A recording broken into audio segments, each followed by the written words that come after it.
Pedro Baños, escritor militar español, coronel de infantería del Ejército de Tierra. Tengo aquí entre mis manos el último libro de Pedro Baños, La encrucijada mundial. Me ha costado documentarme más de 2 años. En realidad casi es un compendio enciclopédico de todos los grandes problemas que acucian a la sociedad nacional, europea e internacional. Hablamos de sociedad, de economía, de política, de geopolítica, por supuestísimo, y ha sido un trabajo tremendo. He tenido que hablar con muchísimas personas, pues son temas muy variados, y evidentemente yo no domino todos, ni muchísimo menos. He hablado con grandísimos expertos para intentar no solamente trasladar los problemas, sino también para intentar aportar soluciones. ¿Eres un revolucionario? Pues he intentado revolucionar un poco el mundo a través de este libro, porque creo que estamos en un momento tremendamente delicado, incluso las democracias. Vemos que hay ciertos dejes que hace que estemos perdiendo parte de nuestras libertades, de nuestra privacidad, de esos valores que tanto nos ha costado conquistar, y creo que debemos reinventar en cierto modo esa democracia para no terminarla de perder, y eso desde luego tiene mucho de revolucionario, porque en cierto modo es actuar contra un sistema establecido que no satisface las necesidades de los ciudadanos como esperaríamos precisamente en un sistema democrático. Planteas un futuro complicado. No tiene por qué ser complicado si nos preparamos bien para él, y sobre todo que nos lleven bien de la mano políticos capaces y que precisamente tengan esa visión amplia, que no solo se estén mirando el ombligo y pensando en su propio problema o en el de su partido. Esto es muy importante. Mira, es que vamos... Te iba a decir, ¿y hay políticos de esos? Es que a lo mejor tenemos que ser más exigentes y buscar a otro tipo de políticos, los ciudadanos. Es que vamos a un mundo, fíjate, si hablamos del tema del trabajo, que habrá otros trabajos, sin duda, pero va a haber mucho menos trabajo, porque estamos viendo cómo todo se está impregnando de robots, automatizando, digitalizando. Hoy todavía, antes de venir aquí, veía la imagen de un príncipe de ahí del Golfo Pérsico que iba escoltado por un robot gigantesco, que ponía que podía disparar no sé cuántas armas a la vez, que el experto incluso en la lucha con cuerpo a cuerpo, que hablaba varios idiomas. Claro, es que fíjate, hasta algo como era el escolta ya es un robot. Pero es que vemos que se están utilizando robots policía, que se están utilizando robots camarero, robots incluso para cuidar a personas mayores, robots para atender a personas que viven solas. Es decir, que algo que nos parecía que era de ciencia ficción, es que está quedándose muy superado. Entonces, claro, es que todo va a estar rodeado de estas máquinas, dotados encima de inteligencia artificial, que van aprendiendo de sus propias experiencias, que nos van a sustituir en gran medida a los humanos. Y eso tenemos que estar preparados también para ello. ¿Qué va a ser de la persona? ¿Qué va a ser del ser humano? Y para eso necesitamos personas, una vez más, líderes que levanten la vista, que abran muy bien el foco y que estén pensando precisamente en ese más allá. Vuelvo a preguntarte, ¿y hay políticos de esos? Quizá tenemos que ser más exigentes cuando Absolutamente. votamos. Es que tenemos que ser capaces, los ciudadanos, de elegir a aquellas personas verdaderamente válidas. ¿Y cuando no las hay y las que se presentan? Es que ese es otro problema. Porque para eso, Miguel, lo primero que tenemos es que prestigiar la política.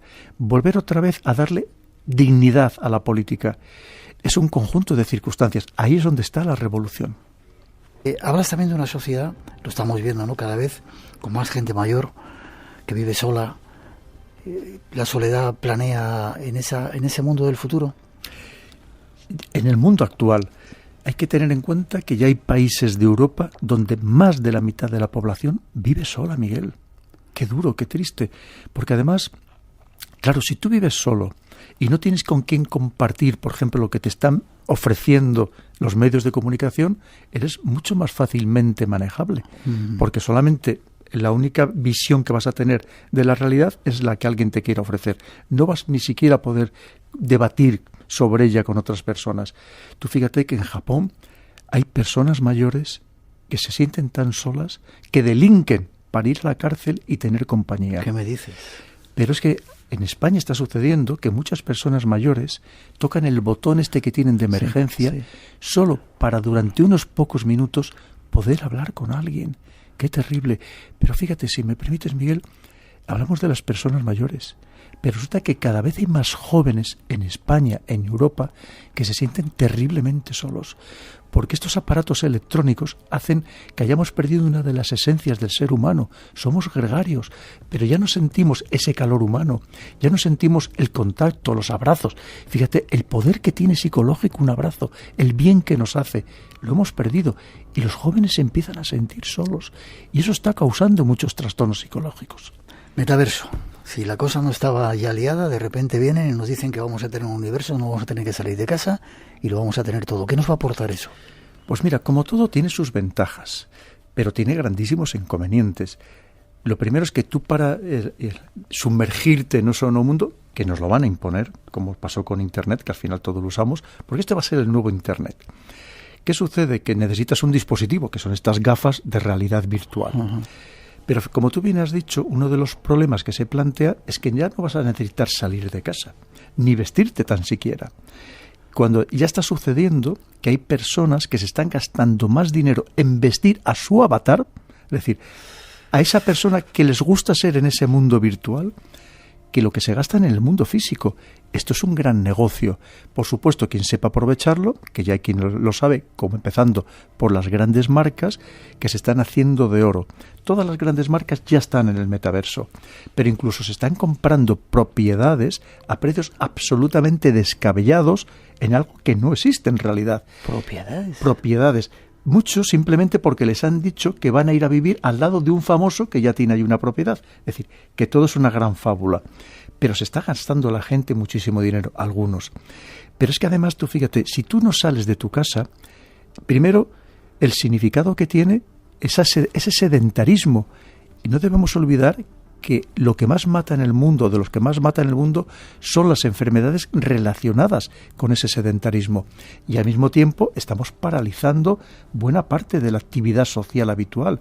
No sales de casa, no vas a utilizar medios de transporte, efectivamente no te vas a vestir, no te vas a calzar, por más que gastes en el metaverso, o no vas a utilizar hoteles, todo lo demás que significa el tener una vida activa en el mundo físico. Y además, pensemos que si ahora ya nos tienen controlados y conocen toda nuestra vida, todavía van a conocer muchísimo más sobre nosotros. En el libro hago un estudio detallado de las ventajas, pero también efectivamente de los problemas y sobre todo los inconvenientes que va a significar para la inmensa mayoría de los ciudadanos. No una vez más para aquellos que sepan sacarle rendimiento, que serán pocos y aprovecharán este nuevo mundo que es el metaverso. Es curioso porque cómo nos van metiendo la necesidad de entrar en ese mundo.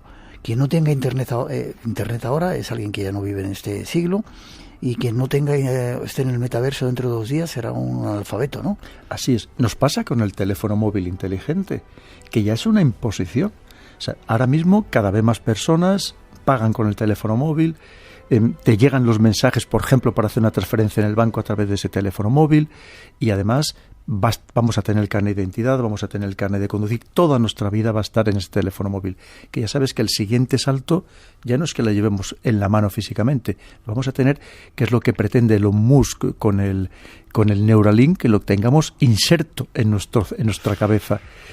Porque, claro, es que esto avanza a un ritmo tan rápido, pero que sepamos que esto también significa un control absoluto del ciudadano, de la persona. Porque, claro, es que ¿qué espacio ya nos queda de privacidad? Absolutamente ninguno. Tiene cosas buenas. Siempre tiene todo cosas positivas, evidentemente. Pensemos lo que ha significado podernos comunicar a través de, por ejemplo, los servicios de mensajería instantánea con cualquier persona en cualquier parte del mundo. Pero que también sepamos que todo lo que allí hacemos está siendo monitorizado. Estamos aportando datos que son valiosísimos tanto desde el punto de vista individual como una vez que se extrapolan de forma colectiva. Pero es que fíjate, incluso las novelas más distópicas, 1984, Un mundo feliz, Fahrenheit 451, es que han quedado desfasadas. Hemos ido mucho más allá de todas estas novelas. De hecho, e incluso el metaverso surge también de películas distópicas de hace ya años. Pero es que vemos cómo esto está avanzando tan rápido, pero además es muy bueno lo que acabamos de escuchar, porque nos llegan a convencer de la bondad del sistema de tal manera que incluso hacen que nosotros nos convirtamos en defensores, siendo ignorantes muchas veces de los peligros que nos acechan. de lo que estamos defendiendo, ¿verdad? Correctamente. Y si no estás metido ahí, eres alguien que está fuera del sistema. Claro, y además, fíjate, como hay parte de la población que se convierte en defensores, al final el raro, el enemigo casi a batir eres tú. Eso, acuérdate que es lo de la caverna de Platón. Cuando vivían manipulados en esa caverna con aquellas pancartas que iluminaban o ponían unas figuras que se veían en la pared de la cueva mediante unas hogueras, y el que se logra salir de esa gruta y ve la realidad de lo que hay, cómo les están manejando, cuando vuelve y se lo cuenta a las personas que están allí manipuladas, no se lo creen, y al que atacan es al que les quiere iluminar, al que les quiere de verdad enseñar la realidad del mundo. Porque muchas veces, ¿sabes lo que nos pasa, Miguel? Que estamos tan condicionados que nos da miedo reconocer que hemos sido engañados, que estamos siendo manipulados. Y como nos da miedo, rechazamos al que nos quiere abrir los ojos. Entramos un poco más en tu campo, la geopolítica. ¿Cómo ha cambiado el mundo? Creo que decías que nuestro rey hablaba hace poco tiempo de que el mundo ya no era lo que...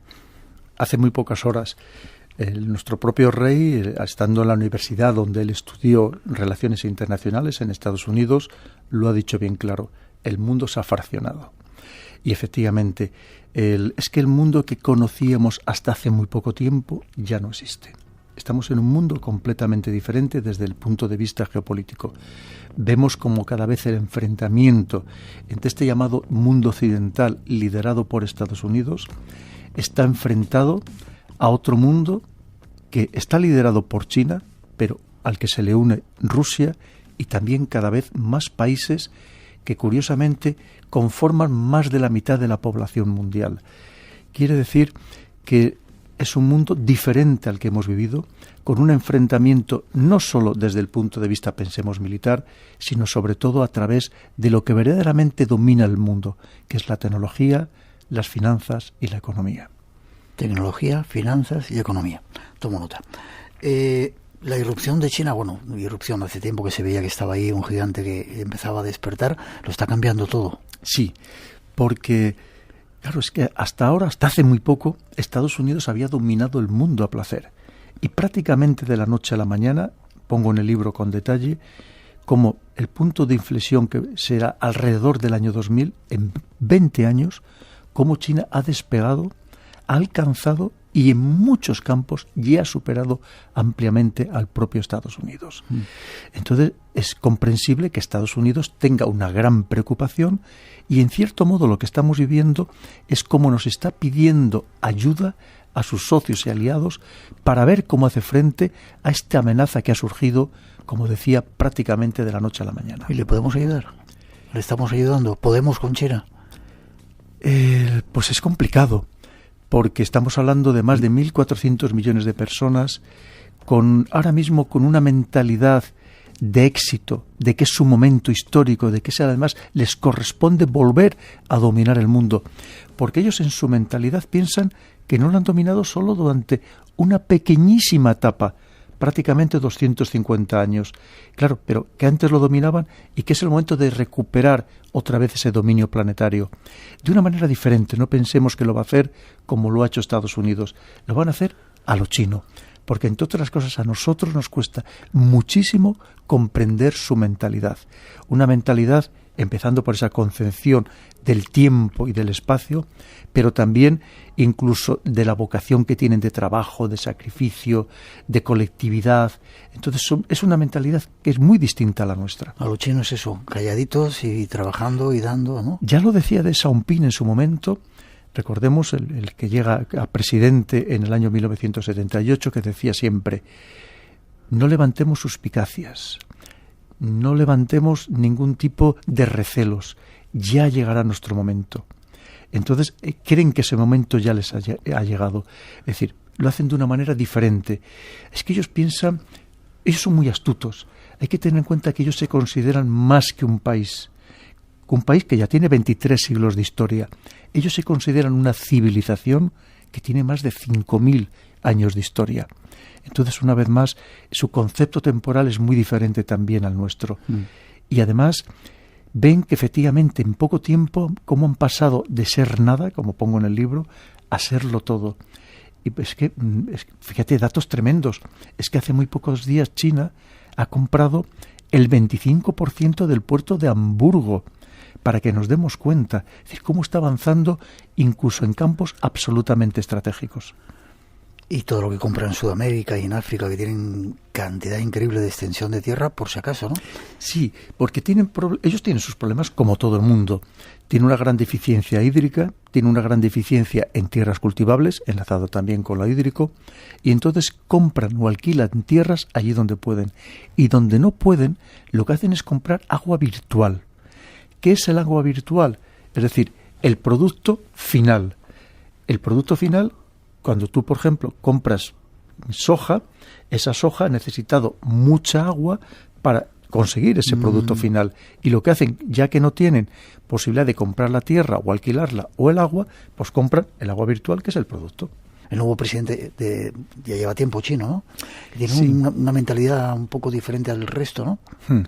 Sí, mira, el Xi Jinping, que ahora en el 20º Congreso del Partido Comunista Chino recientemente celebrado, ha sido reelegido por tercera vez.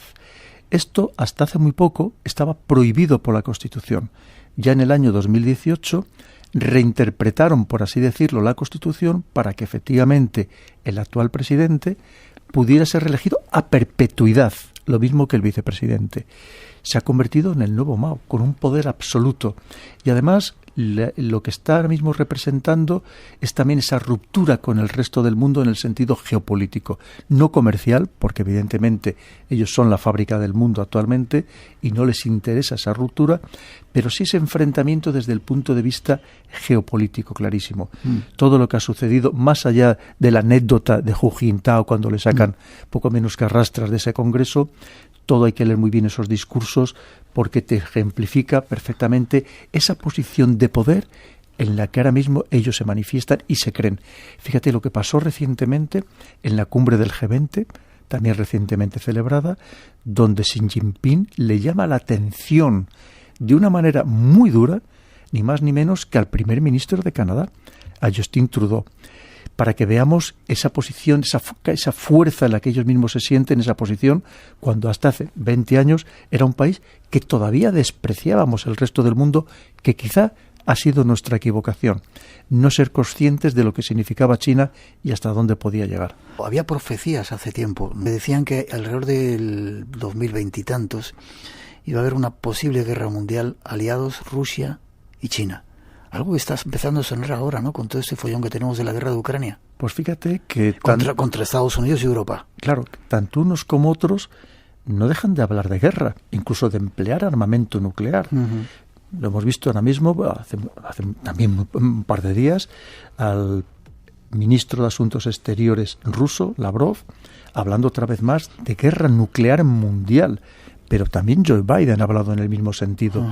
Y a mí me preocupa porque en vez de estar hablando de intentar buscar una salida negociada, de hablar de paz, estamos hablando de guerra, pero incluso también nuestros líderes europeos, empezando por el señor Borrell. Y esto me empieza a inquietar, porque es que estamos jugando ya con palabras mayores. Armamento nuclear. Armamento nuclear que tiene una capacidad de destrucción que no me da la impresión de que no somos plenamente conscientes. Mira, solamente para dar un dato, la bomba nuclear que se lanza, la bomba atómica que se lanza sobre Hiroshima, tenía 15 kilotones de potencia. La que se lanza sobre Nagasaki, 21 kilotones. Pero es que solo Rusia ha llegado a lanzar y experimentar, por tanto, bombas de 50 megatones. Es decir, que es que si nos la lanzaran en Europa, por supuesto, que jamás llega a suceder, es que prácticamente sería la destrucción de toda Europa, para que nos demos cuenta. Entonces es que estamos jugando con algo terrible, y por tanto creo que también los ciudadanos debemos calmar a nuestros políticos y exigirles que se sienten a negociar y que dejen de hablar todos de guerra o de elevar esa tensión bélica. India, que va a ser otra potencia, si no lo es ya, no solamente a nivel de cantidad de habitantes, y gran parte de Asia, ¿no? Brasil. Sí, de hecho, el peso ahora mismo, incluso económico, se ha trasladado a esa parte del mundo. Con los europeos cada vez tenemos menos peso, tenemos menos influencia y se ha ido a otra parte del mundo. Y es muy curioso la cuestión de India, porque India, hasta hace muy poco, como estamos hablando de todo lo demás, estaba en el bando de Estados Unidos y era una pieza clave para completar el cerco estratégico que Estados Unidos aplica sobre China.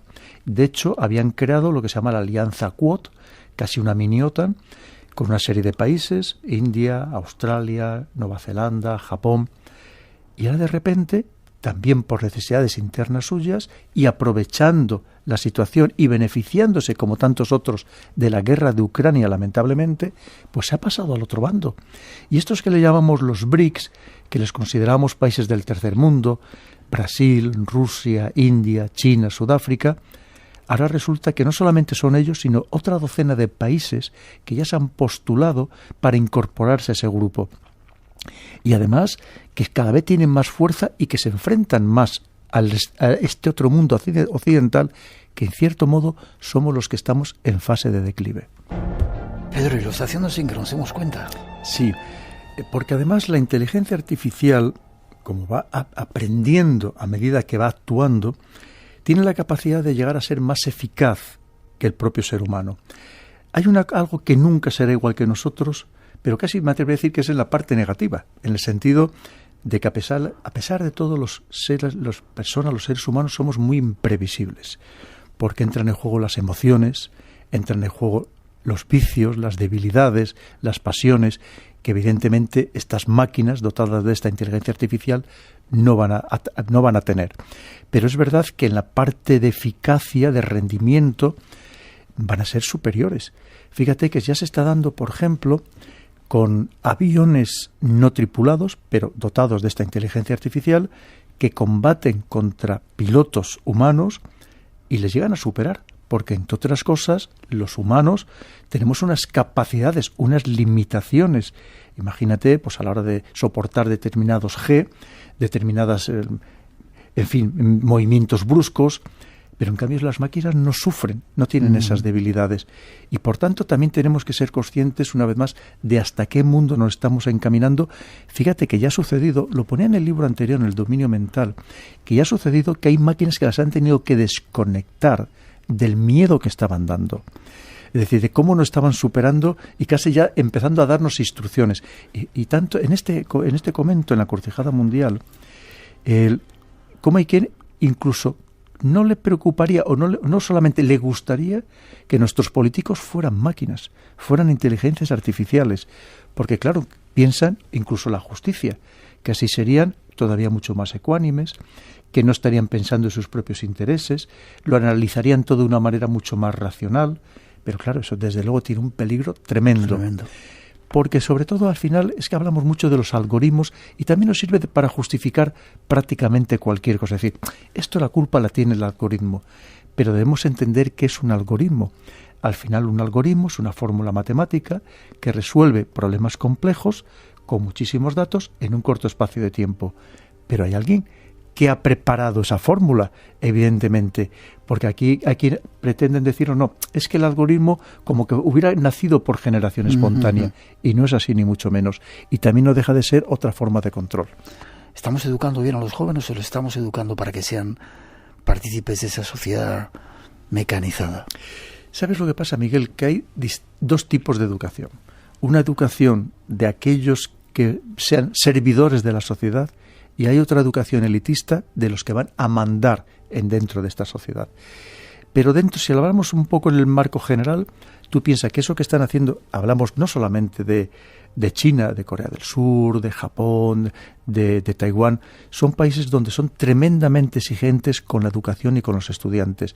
Y nosotros estamos yendo en una línea diferente, sobre todo en esa educación, como digo, de servidores de la sociedad. Entonces tenemos también que levantar un poco también la vista, ver por dónde van los demás y ser capaces de rivalizar con ellos.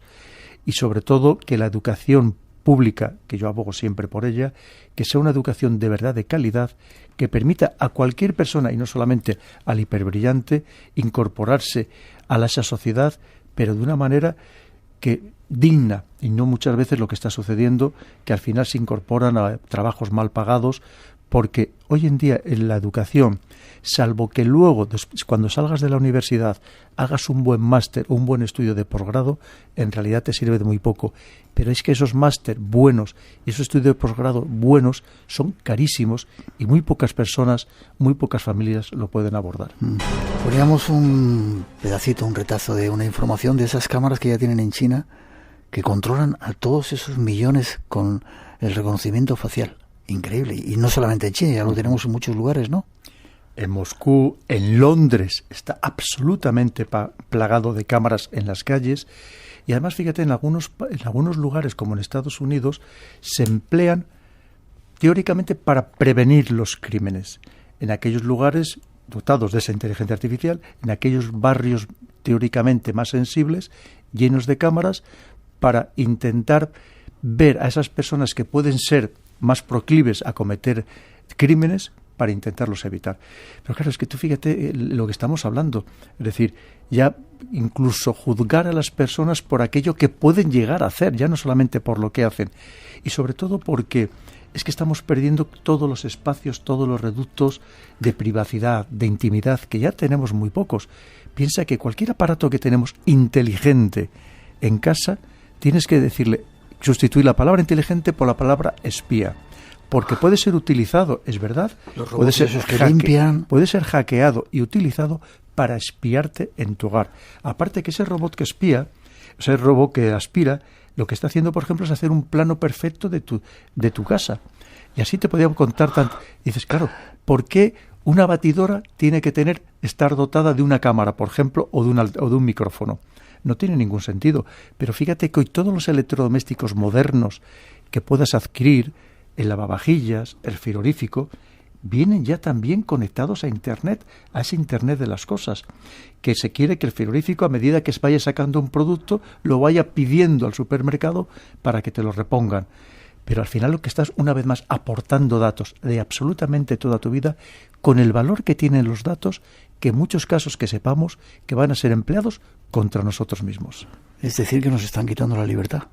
Totalmente. Sin que nos demos cuenta. Ahora mismo la declaración de la señora Lagarde, la que es la presidenta, la directora del Banco Central Europeo, que no se atrevió a decir que en su totalidad, pero ha dicho claramente que bueno, que es verdad que parte de nuestra privacidad la vamos a perder con las nuevas monedas, porque el dinero que tenemos actualmente, el dinero físico, nadie sabe en qué lo estamos gastando, pero cuando tengamos solo ese dinero digital, cuando tengamos lo que se llaman las CBDC, las monedas digitales emitidas por los bancos centrales de países o de organizaciones supranacionales como es la Unión Europea, a partir de ese momento el control va a ser total y absoluto. Pero ya no solamente para que te controlen en qué gastas, sino que incluso pueden decidir que haya cosas en las que no puedas gastar, o que si gastas en ellas los impuestos sean muy superiores porque te consideran a lo mejor que sea poco sostenible. Nos queda un minuto antes de las noticias. Ya en España, ¿no? puedes pagar o sacar dinero más de 1.000 euros, creo. Si vas a pagar una cosa, no puedes pagar más de 1.000 euros en cash, sino que tiene que ser a través de tarjetas. Y ya está el control ahí, ¿no? Y hay países nórdicos en Europa donde ya prácticamente no existe el dinero físico. Ahora parece ser que la señora Meloni decía que igual en su país lo ampliaba el pago metálico hasta los 5.000 euros. Veremos a ver si lo termina por implementar. Pero la tendencia es todo al contrario, de que prácticamente el dinero físico desaparezca. Entre otras cosas porque nos van acostumbrando o nos van conduciendo a ello. Pensemos, por ejemplo, que durante la pandemia nos decían no utilices el dinero físico porque puedes contaminar virus, bacterias. Entonces, poco a poco nos van acostumbrando a ello y somos tremendamente fáciles de manipular porque somos muy sugestionables y sobre todo cuando te emplean dos palabras mágicas, seguridad y salud. Se me ocurre 30 segundos. Todo esto que nos ha ocurrido, que es como un aluvión o un tsunami que nos vienen de cosas que no preveíamos, quizá haya estado pensado por alguien para llevarnos al redil.